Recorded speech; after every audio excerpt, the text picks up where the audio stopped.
So I was watching D-Land and Cole's Blog TV this morning while I was making breakfast for the family, and something came up in passing. He said that he thought that philosophy came from religion, and he also said religion came from an explanation, trying an attempt to explain what was going on in the universe. But the thing is, in my own investigation of these things, because I started off with this idea, oh yeah, they created Poseidon to explain, the weather at sea, and Zeus to explain thunderbolts. But I find that's not really the case, and also thinking of religion as physical explanation is sort of missing the point. I mean, even the church, the Catholic Church, coexisted with science. It funded Copernicus's work. They did not reject it as soon as he said that the sun was in the center of the system either. It was really the result of a more complicated human political process than that. And it's only later that we have institutionalized this conflict of this one kind of explanation versus this other. But so the first thing is that, while I had this idea of this, how Poseidon and Zeus and these things came about, in reading more about ancient Greek mythology and the history of individual gods, I've come to a different conclusion. I think these gods were not to explain particular phenomena. And if you look, they say, oh, this god is the god of this, and then we teach the kids that. But it's a really simplistic version. For example, Poseidon's the god of the sea, but he created the horse, he created earthquakes, he had a wider ranging influence than that. Now, Poseidon's a very ancient god, and I don't think anybody's figured out the origin. Similarly with Apollo. But with Apollo, you do have an association with certain sites in Delos and in Delphi. Um, with a goddess like Athena, there's an explanation that there was a competition between Poseidon and Athena being the patron gods. But here's where we really get into it. No, the gods didn't know that Athens was going to have this rich cultural future. And it's more likely that, to me, I think, that Athena developed as the patron god. So there was a notion of spirits, which is not particularly religious, right? It's because you look at the clouds, you see a face in the clouds. We were perceiving. So there's an empiricism to an ancient belief in gods, which involves taking seriously perceptions we later identify as merely phantasms, as imaginations. And so I think that in the West, in the Mediterranean, these gods, and in general, developed as patron gods, but they did not have the idea that there could only be one. So when one culture came in contact with another, then they could adopt that other god, and they could even do this in proportions. Like Athena was a powerful god based on the power of the city she was the patron of. So I don't see that is really coming from a an explanatory origin. And in the pre-Socratics, philosophy that you see in the pre-Socratics, which also sort of hints at a philosophy going back even further, for example, the pre-Socratics were famous for trying to unify, which fundamentally a natural science thing, I think, the universe under one substance. It's all fire, or it's all earth in different forms. And none of them say it's all the Spirit of God. This is not an abstraction they were striving for. Now, they might invoke spiritual kinds of ideas and souls and things like this, but again, there are somewhat empirical histories. They're not careful experiments, but they are a pattern of experiences that generate these ideas that things have spirits in them and spirits are walking around. It's only natural if you build a city to think in terms and assign one like this. And when you look at the gods and the goddesses, you see that it's never as simple as they say. Poseidon's the god of the ocean, but in reality, he was the god behind earthquakes, and he was said to create the horse. And so there isn't a categorization of we will create a god and he's responsible for ocean phenomena, and we will create a sky god and responsible for thunder and lightning, right?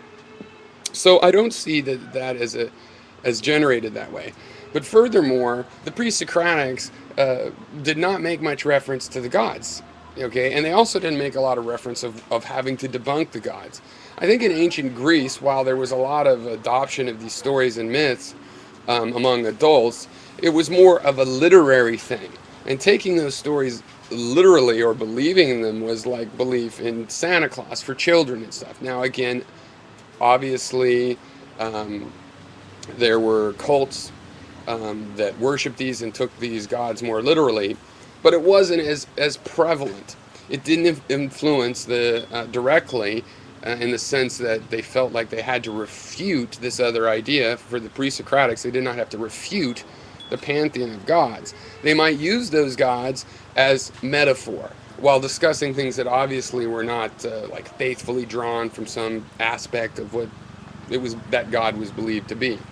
So I think that the gods more likely came about as patrons, spirits of cities and towns, of communities, and that this is not fundamentally religious in the sense that we think of religion today, and that there was a more of an, if not a full conscious understanding, certainly a more application of these ideas as metaphors. Like telling, nobody has to think that the boy that cried wolf is a literally true story in order to think the lesson is good and worth teaching to your children. And I think that this is how a lot of the gods and their explanatory power were presented, and thus the pre-Socratics and Socratic and post-Socratic philosophers did not have to debunk or see themselves in contradiction, but really rather another kind of an explanation. So I think that philosophy in the West came from an honest-to-goodness sense of inquiry, and it probably goes back, way back, among all sorts of people who, once they reached adulthood, did not feel like they had to take these stories of gods with the sort of superstitious, literal interpretation that we associate with religiousness today, especially with the devout. And even people that were devout to a particular god really would be devout to those stories, like being a big fan of Shakespeare and all the lessons and metaphor in Shakespeare would not make that per se a religion, even if it was to the point where, when you tried to make a decision, you tried to find some Shakespeare site. So even though it was an important literature, it was not necessarily religion in the sense that we think of today. So philosophy arose out of an idea of inquiry that goes back to one's own impressions and an interaction with the world to some degree, at least through one's mind. Someone like Aristotle, believed that in your mind you could figure out what was going on in the real world, but he's still talking about the real world, and he did not have to debunk the ancient gods, and when they do mention them, you can see that it's neither disrespect nor some sort of superstitious great respect. And that when cited as reasons, they were really more literary citations. So having said that, it is really science that came out of Western science anyway, that came out of Western philosophy as a particular subset, but a very broad subset in the sense that these pre-Socratics were talking about something that's sort of material theories, unifying substances that seem to be so varied down to just a few.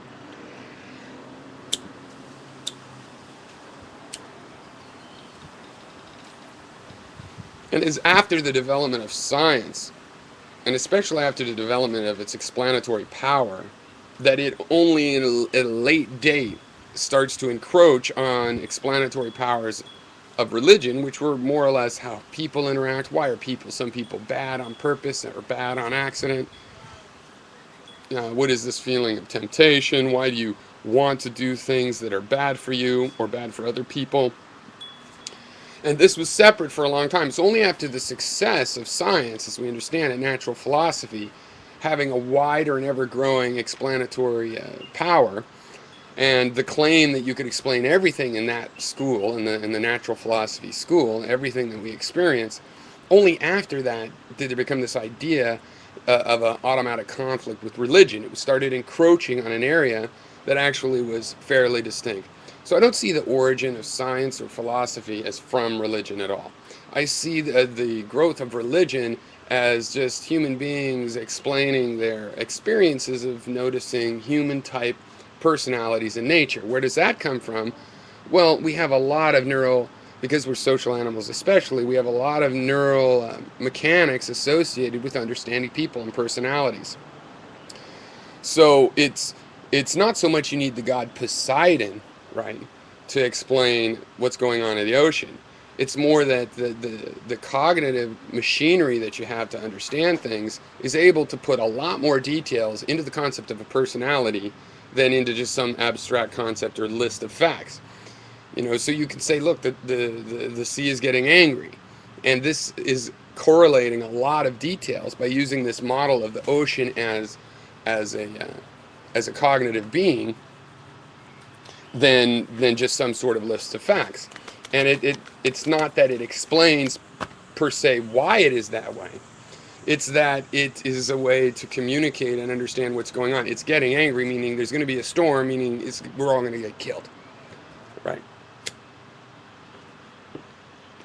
So I see religion on a parallel track, okay? And I see Western philosophy as sort of a rejection, but a very light rejection. It's not a, oh my God, I'm going to be reborn again without believing in personification of everything. It's rather more like, to me, it appears that it was a passive, unchallenged rejection of just people who wanted a different or more of a kind of explanation. And you didn't have to reject that any more than, there's a lot of the emotional patterns in human life explained in Shakespeare. And you don't have to say, I reject Shakespeare, he's not really my God, in order to come up with your own explanations. It was more like that. You did not have to reject those pantheons because there was not a superstitious insistence of agreeing on that. It was more presented like a literature with lots of lessons remembered and passed on. And if you wanted to have this other, more natural explanation, looking at materials, looking at logic, looking at these kinds of philosophical and proto-scientific ideas, you could do so. So religion, in some sense, predates philosophy in the West and science. It's really, the philosophy is a branching or the creation of a new branch that does not follow that particular tradition. But in another sense, religion, when you go back that far, was not religious in the sense that we believe it now. It was not, we're killing you because you don't believe in our God. It's more like, we're killing you because we want your land, and our God is more strong than you, and that's why we won. The God is an after effect explanation. The power of Athena after Athens has become powerful is what explains, it's like Athena was powerful and she was our patron saint and she was a great warrior. It comes from the fact that those people were that way. And Athena is a characterization of those people. She's not a source of we're going to mimic it. It's after they have already developed that culture that they ascribe those qualities to the goddess.